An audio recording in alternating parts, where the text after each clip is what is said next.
Hello everybody and welcome back to a brand new episode of our NASCAR Heat 5 career mode. I hope you're all having a great day. Today we head to Gateway here, fresh off of our best result ever in the NASCAR Cup Series in the last episode of Sonoma Raceway, where we were runner-up to our teammate of Tyler Reddick, who won and locked himself into the playoffs. Now unfortunately we come into Gateway still 27 points below the cut line, so we need stage points. We need of course an overall good finish to get those overall stage 3 points on our side as well, and we have 80 laps on your way here today in Gateway. Gateway usually not the most eventful of races, so I really wasn't expecting a whole lot here throughout this event here, but we come through into qualifying with this Flow Racing Chevrolet Camaro and hoping that we have a car that's capable of running top 15, closer to the top 10. It'll really depend on how we play our cards with strategy and whatnot, of course, but qualifying was okay. It was a 33.388 and we qualified smack dab in the middle of the pack. P20 here in WWT Raceway here. So a little bit of work to do, but certainly could have been a way worse qualifying effort there. I was pretty satisfied with this effort, to be honest here.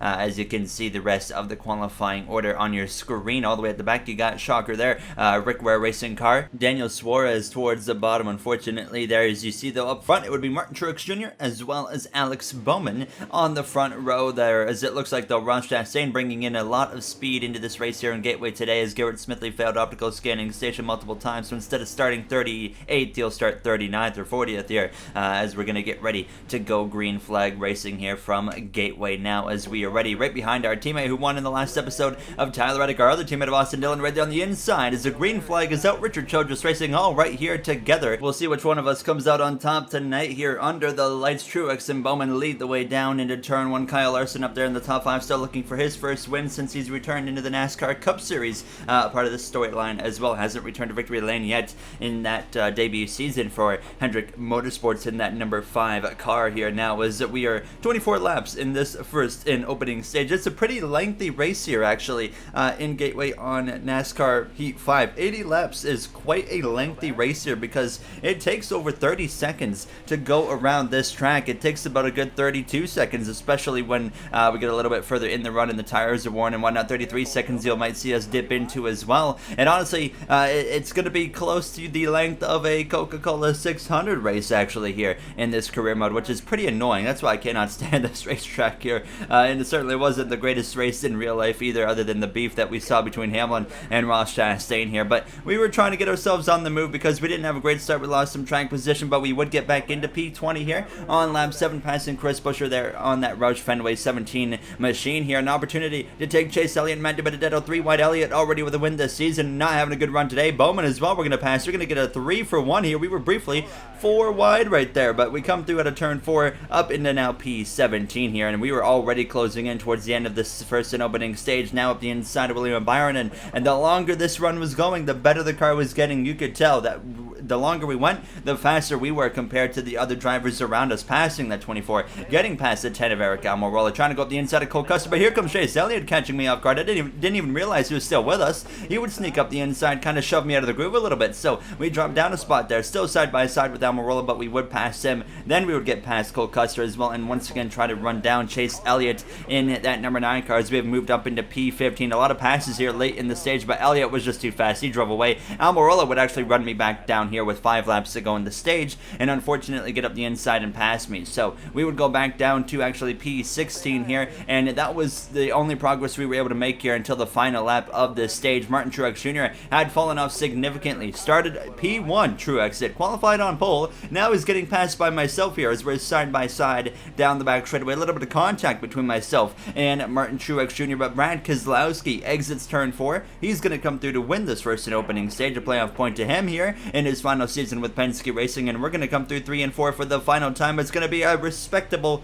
P15 effort here in stage 1. Could have been a little bit better, but certainly could have been a lot worse here now, as I was not too disappointed with that. Obviously though, when we're 27 points below the cut line, the main thing we're looking for is points, and we didn't get any of those here in stage 1. Even if it was 1 point with P10, that could make a difference at the end of the season, because we don't know if we're going to go to victory lane or not now, as only one RCR car has gone to victory lane so far, being Tyler Reddick in the very last episode here, as we lose 1 spot on the pit lane. So we will restart on the outside here in P16 as we're going to get back underway for the start of stage 2. And here for the start of stage 2 from Gateway, it is time to get amped. Turn it up.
There you have the AMP segment here from Gateway now, 20 laps to go now in this second and middle stage here of this race, and we started stage 2 in P16. We still run P16. Austin Dillon, our teammate, up to the front position now here in Gateway, but I would actually lose connection with the cars in front of me. I was struggling a little bit more here at the beginning of stage 2, and Ryan Newman, who started in the mid-30s, now making a pass on myself. So Newman has a pretty strong Planters Peanuts number 6 car tonight here under the lights as we're all over the back of him, actually getting into the back of Newman on lap 12 into turn 3, sending him sideways to get into him again. He saves it, thank goodness, and then the caution actually is going to come out for some reason. I couldn't find in the replay system what the caution was for, but you are going to see right here a very mixed strategy. Some drivers pit, some drivers stay out. I stay out because what do we need? Points. We need stage points here to get ourselves towards that playoff cutoff line. So we would restart in 5th place by deciding to remain on the racetrack. Austin Dillon remains on the racetrack looking for 10 points, which would help him, and maybe a playoff point as well. Kyle Larson, you're noticing guys that haven't won staying out here other than Brad Keselowski, but myself and Chastain as well,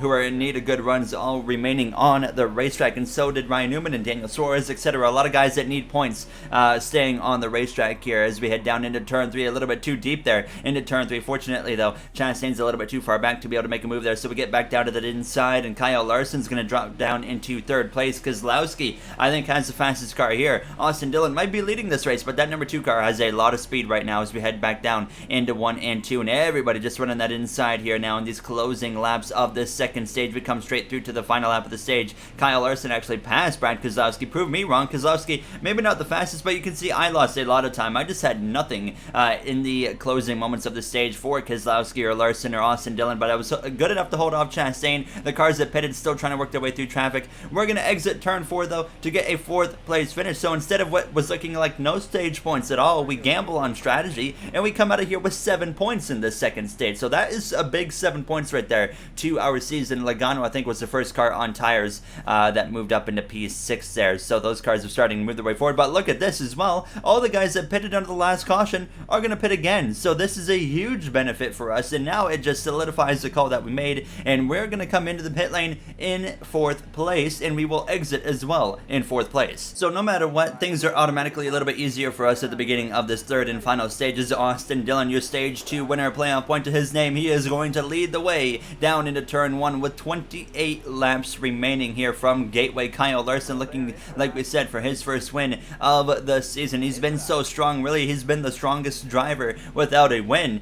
He's been just as good as everybody else. He just hasn't gone to victory lane yet here. Kevin Harvick now up my inside as we head down this back straightaway. An opportunity maybe right here to get down to the inside. So, of course, I take it, but I actually make a mistake right there. I kind of lost the back end a little bit, corrected it up the groove he went. Here comes Kyle Busch up the inside. Not what we needed to see right there, because now we might get into that kind of train situation where we're just going to the back and everybody's just coming through on the inside, and we just start to drop positions because here comes that FedEx Toyota Camry driver of Denny Hamlin now up our inside. Not what we wanted to see right there, but hopefully we can at least remain in the top 10 to 12 area there. I'd be pretty happy with that because, I mean, we don't have the best car in the world, obviously. I felt like, though, if we can hold our own here in this beginning part of the stage and our car gets better, of course, on the long run, we might still be able to get a top 10 out of it, but I sail it into turn 3 trying to clear DiBenedetto, but I just hurt myself even more and allow him to get back up the inside through 3 out of turn 4. DiBenedetto is going to take the spot, a little bit of contact between myself and him, and that opened the door for that driver right there, Logano, to go by as well. So down to 10th place we would go, but we would hold our own in 10th place here. Now, as you can see, they were too far out in front of us, but too far out behind us to really make anything happen. Lap 62 came around, by the way. Ryan Newman blows an engine out of turn 4, actually goes for a spin into the inside wall. No caution comes out. Newman went back to the pit lane. We stayed green. The caution never came out. I couldn't believe it here, but we were now running in 9th place on lap 65, and then there's the caution on lap 65 for a completely unrelated event. Newman was already in the pit lane, smoke pouring out of the hood of his car,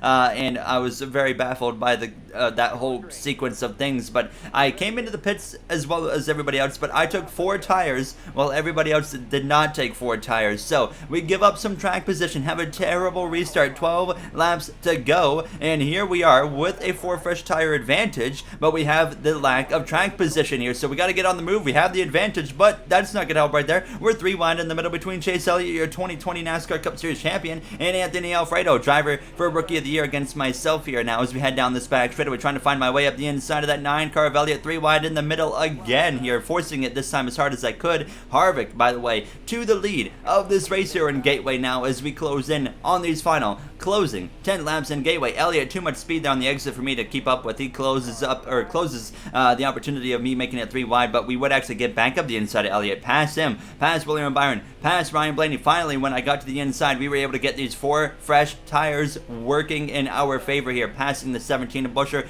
We would also get past that number 99 of Daniel Suarez. We would move up into 14th place, but it wasn't over at that point either. We're now looking up the inside of Austin Cindric for 12th place here now, and we're going to be able to pass this 33 Verizon machine with ease as well. So with these 4 fresh tires, we were on the move and basically almost guaranteeing ourselves the top 10 if we don't screw up here, because we passed Benedetto 6 laps to go. You can see now we're closing in quite significantly there on the M&M's Toyota Camry of Kyle Busch, and it was just a matter of moments until we got to the back of him and up the inside of him here with 4 laps to go, and just like that, back into the top 10 we go. I think we've honestly made a good strategy call here with these 4 fresh tires, because we might have drifted a little bit further back outside of the top 10 if we didn't take those tires. So now, final lap underway here in Gateway. Kevin Harvick leads the way as we go up the inside of Ross Chastain here, looking for one more point here. That 1 point could be a huge difference maker at the end of the regular season with the situation that we've found ourselves in so far as we head down this back straightaway. Final time here, side by side. Ross Chastain is clear down into turn 3, but he leaves the door open. We send it up the inside one more time. Kevin Harvick will win in Gateway. We clear Chastain through the center of 3 out of turn 4. We're going to come through to get 9th place here in Gateway and add on to the top 10s that we've had in 2 back-to-back top 10s, by the way. All 3 Richard Childress Racing cars started outside of the top 15, but all 3 finish inside the top 10. What a day for Richard Childress Racing this was, or what a night here under the lights in Gateway, I should say. But this episode wouldn't come without a little bit of controversy. Although it was a relatively calm race here in Gateway, not much happened. There was actually some interesting things that I was unaware of that happened here throughout this race. You did see me make some contact with a couple of drivers like Martin Truex Jr., but before we get into that, there you see the point standings. We are still out below the cut line, 8 points out going into the Pocono doubleheader, which is a very high-speed circuit. I think this track is really going to be against us here in terms of points, and we might find ourselves a little bit further below the cut line after this Pocono doubleheader, but we'll hope for the best going into that. But back to the big point of this episode. We have made 1 rival, 2 rivals. Eric Jones and Martin Truex Jr., who we see like once a month. Somehow we have angered enough to be rivals, and McDowell and Buescher are very close as well. We have found ourselves in trouble as a rookie. We cannot afford to have rivals, and now we go into the rest of this regular season with those guys as hating us, basically. So that does it for me. We got a long road ahead now. I will see you guys in the next one. Thank you for watching. Have a great day, everybody.